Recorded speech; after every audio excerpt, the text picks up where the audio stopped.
Hey guys, JB back again with another edition of my Future Look series. And this week we're looking into the future of the wind element with the latest 100 cost unit from the JP side in Sadali Crysthea. And he's going to be in the permanent pool coming to global in about 4 months. The data mine is up for him on WoTV and I've gone through it thoroughly. So let's take a look at some highlights. First point to mention here is a very interesting TMR. It has an effect of 50 healing power up after critting, and it lasts for 3 turns. This is also an accessory, so pretty much anybody in the game is able to use it. And my mind always sort of gets spinning when I see unique effects like this on a TMR. There's a lot of fun interactions that you can really pull off with an item like this. You can think about maybe boosting the healing power on your tank or maybe different bruiser units on your team. And suddenly heals landed onto them are much more powerful, even if they're running low faith. I also think about lifesteal abilities such as Drain Rush or Revenge Drain, for example, suddenly becoming a lot more potent after having this buff. And not a game-breaking TMR by any means, but certainly a very unique and interesting one. When looking at Sadali's stats, this is definitely one of the better stat blocks that I've seen in a while for really any unit. Just very, very nice stats here all around the board in pretty much all categories. Even his innate accuracy, while not top tier by any means, is definitely above average. On top of these nice stats that he has for like HP, spirit, he also has 10 area resistance as well as part of his mastery. And his damage resists on top of that are also very good. He has 10% in slash, missile, and magic, so covering the 3 most prevalent damage types in the game. On the negative side, and being real, there's not really a ton to nitpick here from a stats perspective. If I'm being critical though, minus 15% to strike represents a pretty large weakness for him, particularly against the Ice Cast, who have a lot of different units with the Pugilist sub-job. And normally I throw strike out the window just because it's not a hugely prevalent damage type, but at a 15% weakness, it's definitely more of a concern here for Sadali, because there's not really a ton of ways that he can sort of build up and cover that weakness that are existing in the game today. Now, aside from that, he's also neutral to pierce damage, and he has no base defense either. So that's another potential damage type to really watch out for. Aside from that though, really outside of an elemental counter pick, with his above average HP pool that he has, with the general tankiness, with the area resistance from his mastery that we talked about, it's going to be extremely difficult to one-shot this unit, or potentially even two-shot if he's able to sort of bulk up a bit with some damage mitigation buffs. For support abilities and counters, we have some really nice options here. First is what I say could be more of an all-around build, opting for his unique job passive that gives him 12% agility and 40% cast time reduction. You could add to that the Devout passive, giving him that 15 defense and spirit. Now that does reduce his magic damage potency a little bit, but as we'll see as we sort of dive into Sadali's kit, he's definitely more of a support / damage hybrid rather than a pure damage unit. So I think that's definitely a viable choice for him. A second possibility might be more of a tanky build, opting again for that Devout defense spirit passive, and then you could add to that the Kodadama passive, which would add another 12 spirit on top of that. So this would have him sitting at a very solid 15 defense and 31 spirit right out of the box. Definitely very nice values to sort of start the battle with. A third build option might be more of an all-out damage build, and in that one you could take again the 12% agility cast time reduction passive and then add in the 30% magic passive that he has. His other unique passive is this one here, which gives him an increased AP and TP of 24%. And I don't think this is really all that compelling. He has pretty nice AP, TP values out of the box. So this one maybe is more of like a fringe PvE use case, or maybe perhaps to counteract a potential future Frostbite meta, if that ever comes to pass. Now lastly, his counters, and all of which are honestly pretty good. He has Auto Cure from Devout, he has Steeled Ephemeral Form from Kodadama for, that damage reduction. But the one that I like most is actually the one from his unique job, and that's this one here. It has an above average chance to go off at the 30%, and it's actually a magic counterattack, so it has a 121% mod that at a 4 range, which is very nice. On top of that though, it's also adding a dispel effect before the damage comes in, so definitely a very solid counter, and I do like this one quite a bit. So next up, let's dive into his unique job, and let's start with his buffing abilities, as I think this is really an area that he really shines and brings some unique value. First, he has a 40% attack magic party buff. Now, nothing really all that unique about that, but it does come packaged with a 20% area resist on top of that. So very nice combination here of both offensive and defensive capability with this one. The second, he has another party buff, and this time it's providing 20 all element resistance. So another very powerful defensive buff here. This one also adds some nice unique utility on top of it though, in that the buff also is going to give your teammates the ability to dispel the AP restoration effect that may be present on any unit when they attack. So definitely a cool sort of unique utility that's added in there. His last buff is a targetable re-raise that he can do from up to range 4. Now this one may be a little more interesting in an autoplay environment in that it's also actually bestowing 4 hate onto the target. So this could actually be very useful in sort of assisting your tank with some hate very early in the battle, or maybe you're going to go for more of a distraction play and maybe putting this on another member of your team. Next, let's look at his attack skills. And the first one here is probably one that we won't see a ton of use in autoplay. And that's because this is sort of a low damage, low AP sort of spam attack that we see in a lot of kits. This one though does bring some nice utility in that it does cancel the ability activation on the cast. So it's sort of like a jamming thrust in that regard, just at a very short range 2. His next attack is a range 5 with a large diamond area of effect. And this one has a 185% mod, so pretty decent damage here. I think this is a key skill for him though, and one that I can see presenting a lot of potential double turn opportunities, since it does actually cut the target's CT by 25%, while also reducing the agility of the target by 30%. And that agility reduction in particular is definitely one of the highest ones that I've seen to date. It's only lasting a single turn, but the combination of that CT reduction and the agility down is definitely going to be devastating for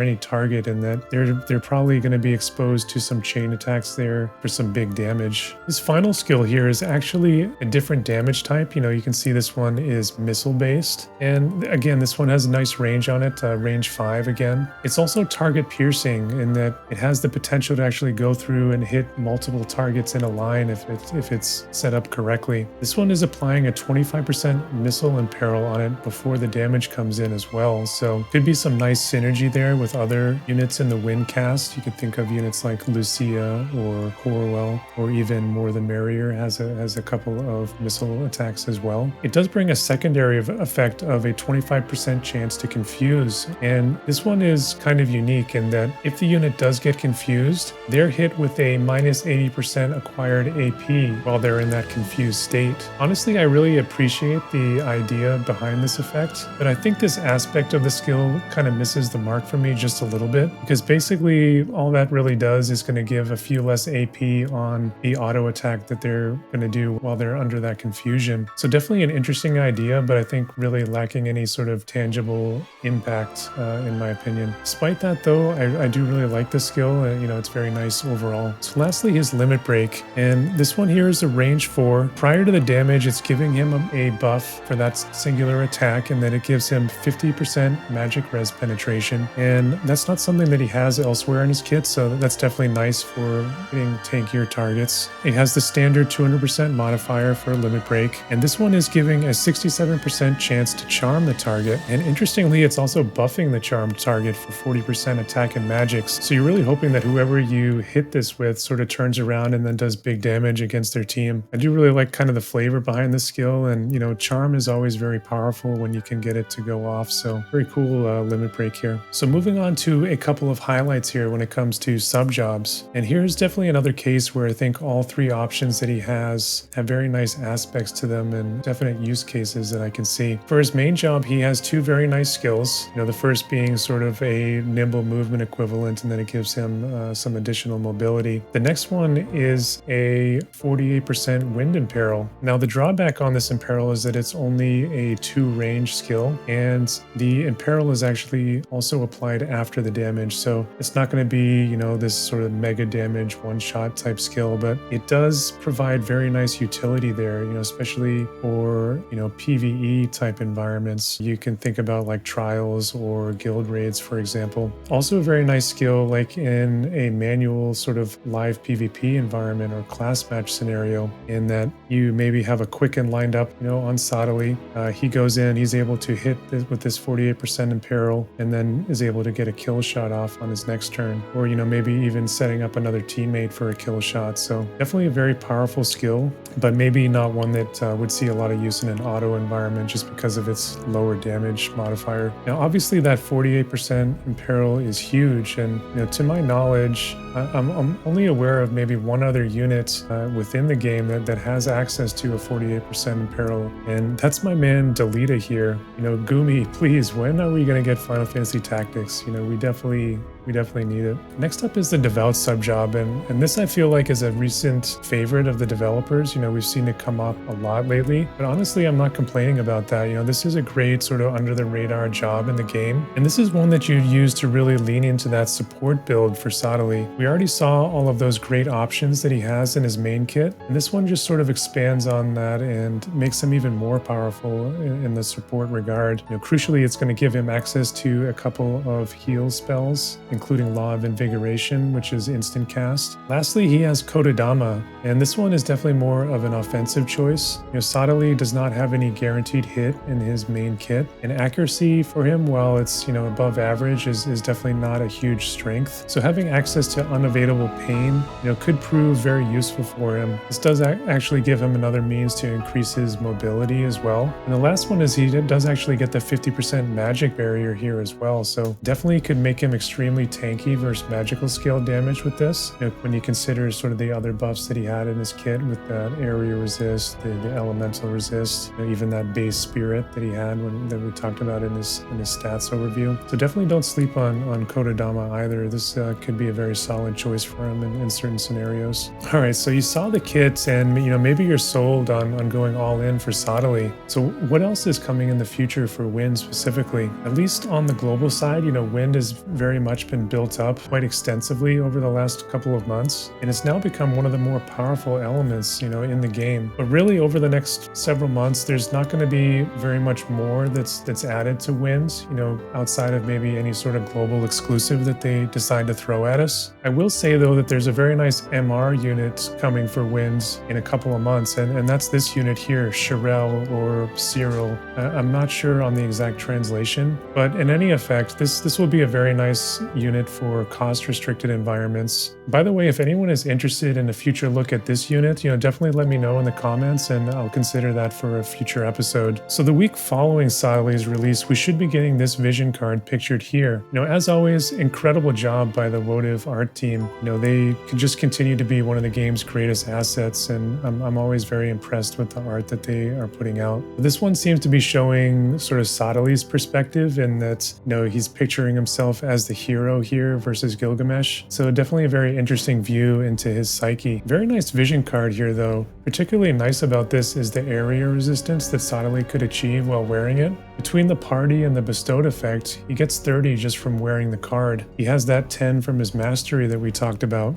He has 20 from his active buff. And then you can also imagine potentially having maybe the Winter Holiday Party card as a sub-vision card. So adding all that up, it would be an incredible 70 area resist that he could potentially have here. So pretty powerful there when you think about it. It does also give him some much needed spirit penetration in the bestowed ability, which is something that he's lacking in his main kit. Now the other one here that I have is definitely me sort of putting on a tinfoil hat again here. We're all sort of waiting to see what's going to happen, in the global 2nd anniversary live stream, that's coming up this weekend. And with Wind having been buffed up so much in recent months, and with Sadali coming in the near future to potentially take that up to, another level, will Gumi actually prey upon our future knowledge of this with maybe a 100 cost ice unit? Maybe one that might pair very well with the upcoming Ice Warrior, the Crystal Barris. Maybe an ice unit that's also very good at taking down evade units. We do have Locke and Violet coming in very soon too. Definitely very exciting to think about the possibilities and different ways they could go. And, I'm looking forward to that announcement,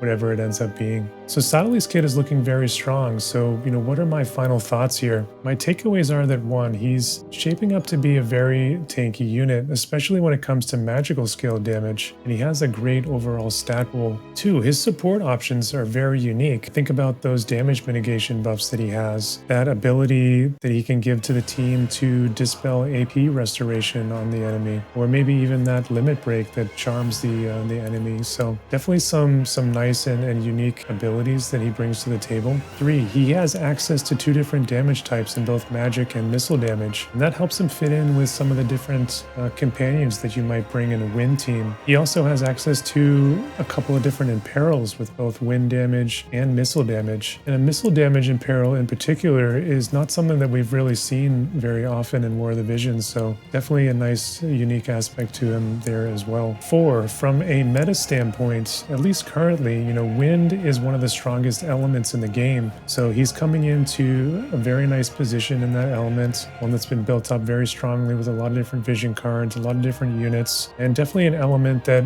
at least right now is able to handle ice, relatively well, at least, in comparison to other elements and how they deal with their elemental counters. So wind is, in a very, very good position. On the other hand, though, what are some potential drawbacks that I'm seeing? And first would be an enemy that is carrying the dispel ability, and that's something that can really cripple a lot of this nice sort of supportive utility that we've been talking about that Sadali brings, and definitely one way that you can really mitigate, what he does. Another one would be that lack of base defense and his weakness to strike, the lack of any positive pierce resistance in his kit. That will definitely make matchups against the ice element a little tougher for him. We know that those are a couple of things that ice does very well. They have a lot of strike damage, a lot of pierce damage that they can bring, so definitely something to watch out for. I do also really, really like how they've positioned Gilgamesh to be a huge foil for this unit. Not only is Gilgamesh ice, of course, so he's the natural counter, but Gilgamesh has the ability to dispel the re-raise that Sadali can potentially give to your team. Gilgamesh also has that Vorpal Blade, which brings a dispel ability with it. Gilgamesh also has the ability to buff his team up for both charm and magic resistance as well. It's always very cool, when very old units are able to come back and have nice relevance, when new units come out. And that's definitely one of the things I love about this game. Now, the last things that I'll mention here sort of go hand in hand, in that there are more questions or concerns that I have rather than what I'd call true drawbacks. My first thought is, for cost-restricted content in particular, can you afford to bring a 100 cost unit who is sort of built more around the supportive aspects that he brings? And that's something that I call the Aerith dilemma. And there's really no hard answer for that. It's really very situational. And, this isn't a unit that's going to go out there and be one-shotting people by any means and carrying the damage of your team. So I think that's definitely something that you have to consider when in the team build phase, specifically for that cost-restricted content. The other question I have is, and maybe this is more for the veterans out there, do we really need another powerful wind unit at this point? So I guess in that regard, it's pretty nice that this guy will be part of the general pool of units, and may make it an easier decision to potentially skip over him if that's a question in your mind as well. So there it is. That's my preview of the latest JP unit, Sadali. Definitely a very interesting, very powerful unit in my opinion. Definitely one that I can see being very good in both an auto or a live PvP environment. What are you guys thinking though? I know a lot of people out there have been waiting for Sadali to appear as a unit in the game. What do you think after hearing about his kit? Do you think that Gumi did him justice, or do you think maybe they missed the mark a little bit? Definitely let me know in the comments down below. Now, if you enjoyed this video, please give it a thumbs up. Consider subscribing to the channel. Help us grow and be notified of my future videos. And on that note, I really want to thank everybody out there for the support on my channel. This is something that I've really only started focusing on in the last 6 to 8 weeks. So hitting that 250 subscriber mark recently, having a couple videos, up over 1,000 views, it's honestly, very surreal for me. And, it really makes me think that I'm doing something right here. And honestly, I really, really appreciate all that support. So much love to you guys for that. And, thank you very much. And that's really all I have to say for today, guys. So as always, stay safe out there, and I'll see you guys in the next one.